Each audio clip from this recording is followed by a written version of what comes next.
Nem todo nascimento marca apenas o início de uma vida. Alguns carregam o silêncio de ideias que ainda não foram ditas. Platão nasceu em Atenas, em meio ao som distante das guerras e ao eco das palavras que moldavam a alma da cidade.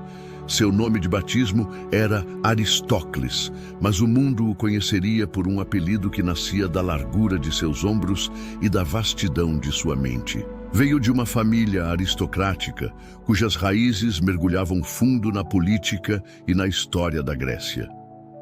Ainda menino, era visto caminhando entre colunas de mármore, com olhos curiosos e o passo de quem já buscava algo invisível. A educação que recebeu era refinada, tinha mestres de música, poesia, ginástica e aritmética, que o moldavam como cidadão nobre. Mas ao invés de se contentar com o brilho das palavras decoradas, ele perguntava por que as coisas eram como eram.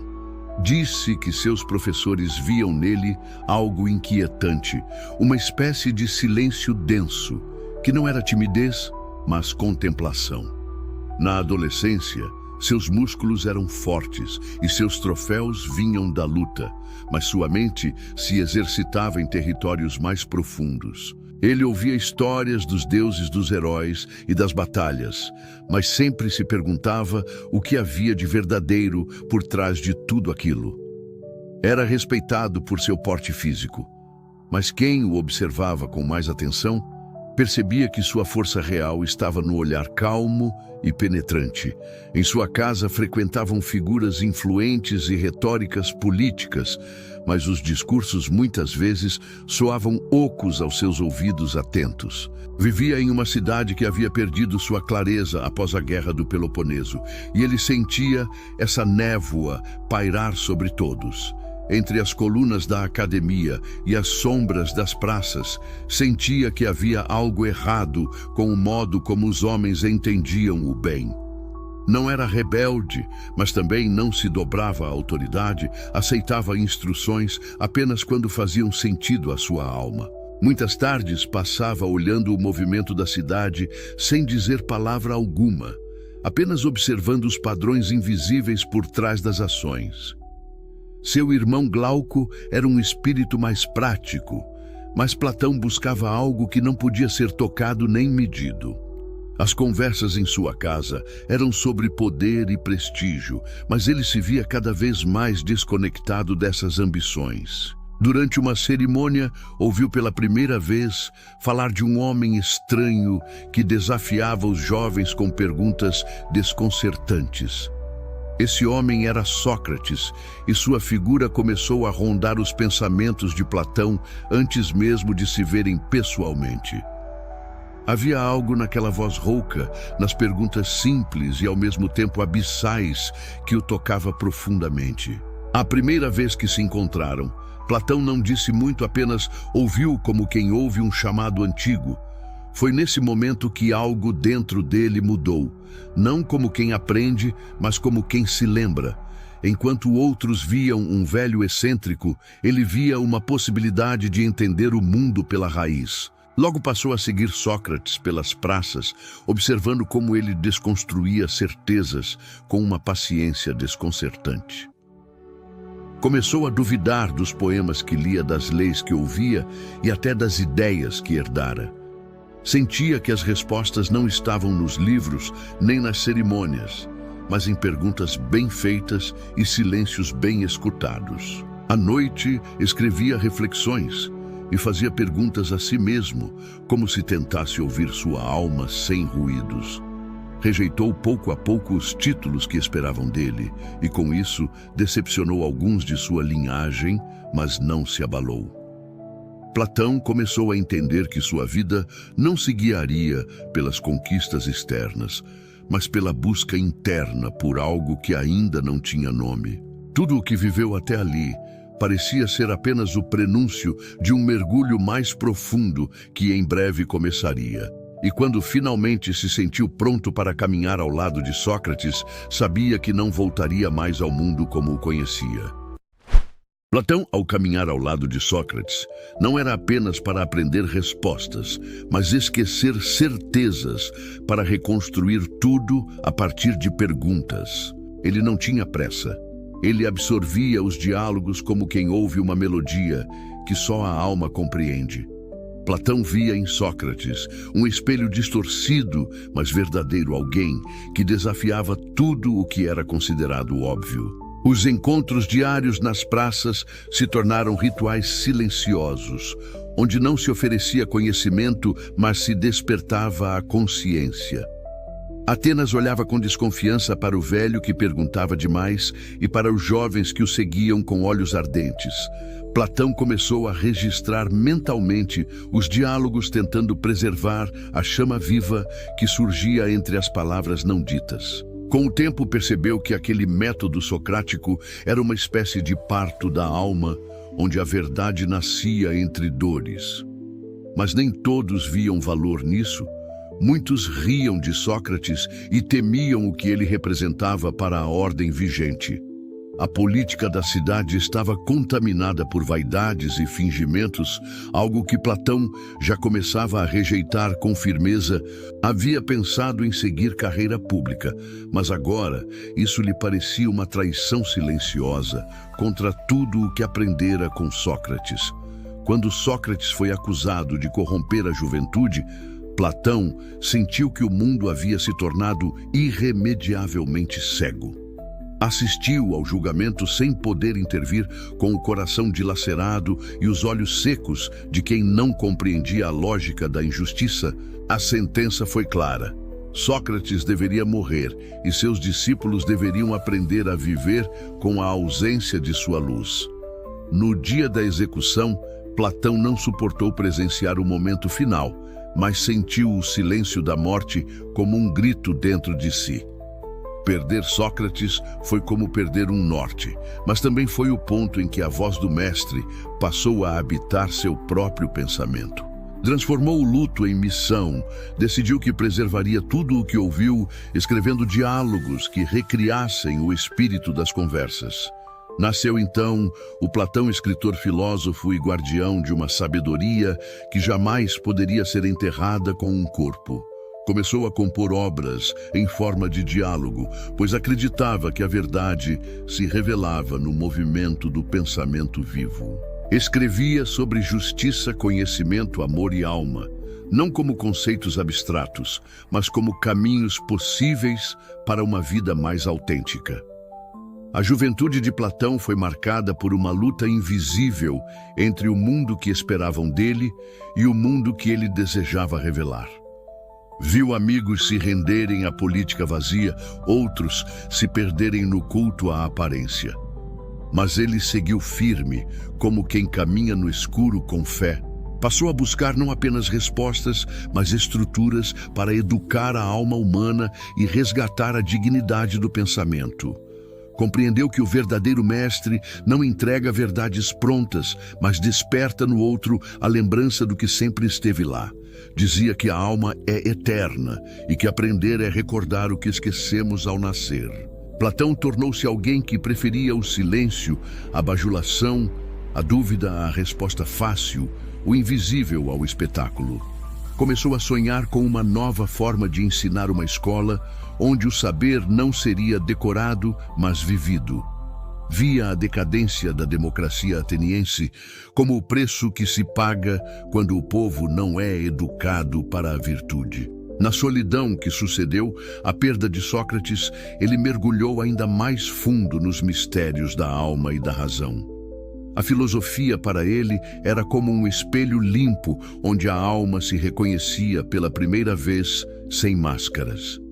Durante esse período, começou a escrever obras como Apologia de Sócrates e Críton em memória viva do mestre. Sabia que sua missão era maior do que uma carreira, sabia que carregava em si a semente de um novo modo de pensar.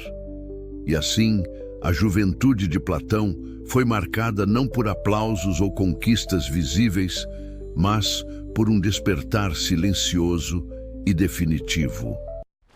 Platão já não era mais apenas um discípulo, agora carregava em si uma nova missão: cultivar o solo onde a filosofia poderia florescer.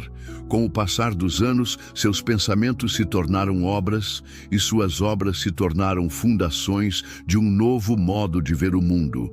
Viajou por terras distantes em busca de aprendizado, passando pelo Egito, pela Magna Grécia e por Siracusa, na Sicília. Em cada lugar, colheu fragmentos de sabedoria, antigas tradições e ideias que nutriram ainda mais sua visão filosófica.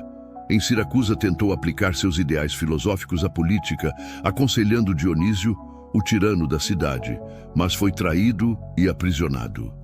Após ser libertado, retornou a Atenas, convencido de que a transformação do mundo começava pela educação e não pelo poder.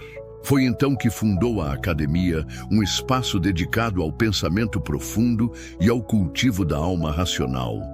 Na entrada da escola, mandou gravar que ninguém ignorante de geometria deveria entrar ali, pois o saber exigia estrutura. A academia era mais do que um espaço físico, era um jardim para o florescimento da consciência e da verdade interior.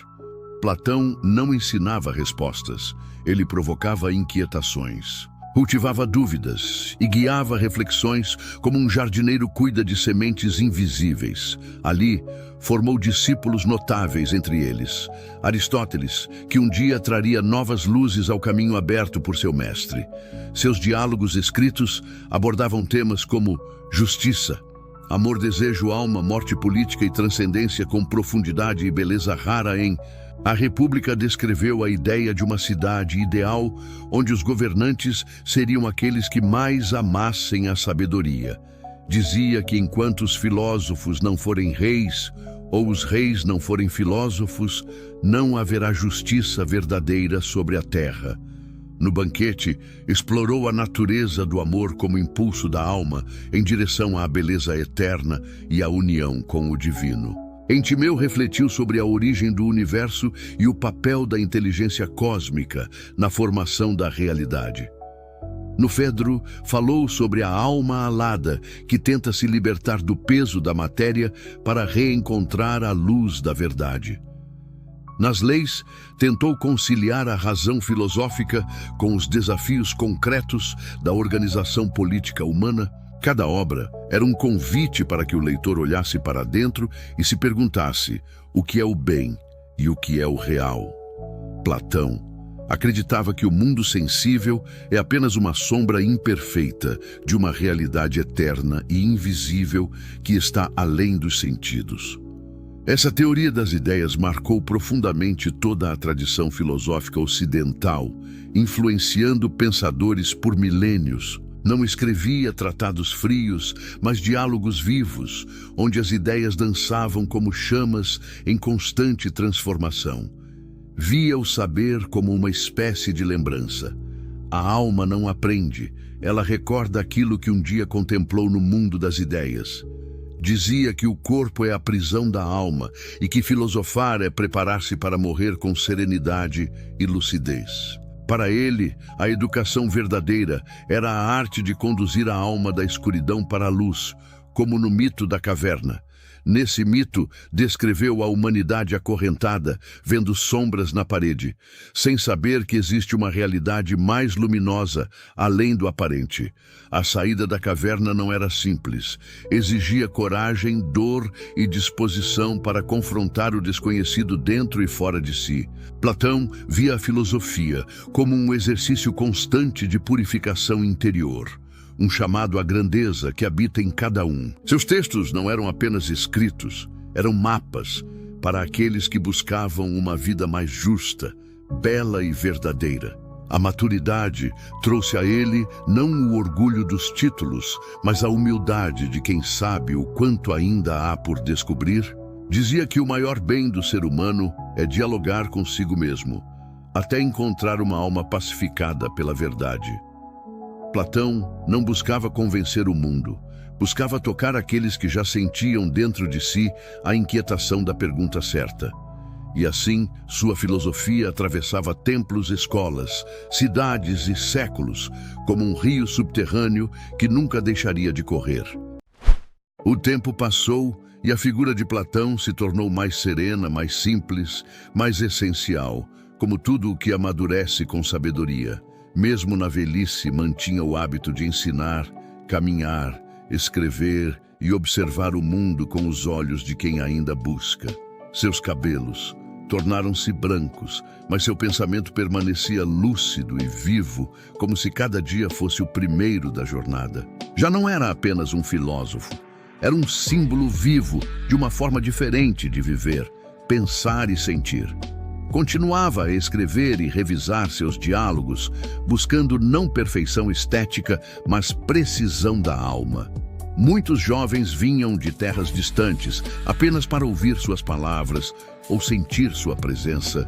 Não havia nele arrogância, apenas uma paz profunda de quem se reconciliou com o mistério de estar vivo.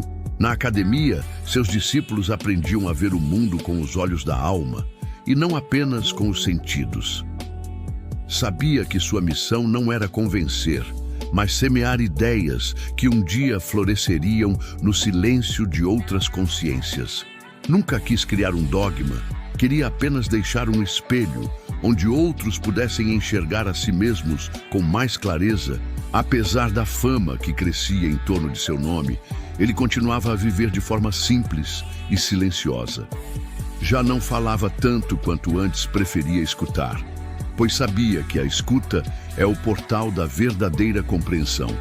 Platão morreu com cerca de 80 anos, deixando para trás não apenas escritos, mas uma corrente viva de pensamento. Não há consenso sobre o local ou a data exata de sua morte, pois ele se dissolveu na história como um rio que encontra o mar. Dizem que faleceu durante uma festa ou enquanto dormia, mas o que importa é que partiu em paz. Seus últimos dias foram de contemplação, ensinando até o fim como quem sabe que a alma é eterna. Após sua morte, a academia continuou funcionando por séculos, sendo um farol em meio à escuridão da ignorância. Seu legado se espalhou por Roma, por Bizâncio, pelo mundo árabe, pela Idade Média, pelo Renascimento e até hoje ecoa. Influenciou não apenas a filosofia, mas a arte, a teologia, a ciência, a política e a educação de toda a civilização ocidental. Aristóteles, seu maior discípulo, deu novos rumos. A filosofia, mas nunca negou a raiz onde tudo começou. Platão não queria seguidores, queria buscadores, não queria templos, queria almas livres e despertas. Dizia que o verdadeiro filósofo é aquele que ama o saber mais do que a própria vida.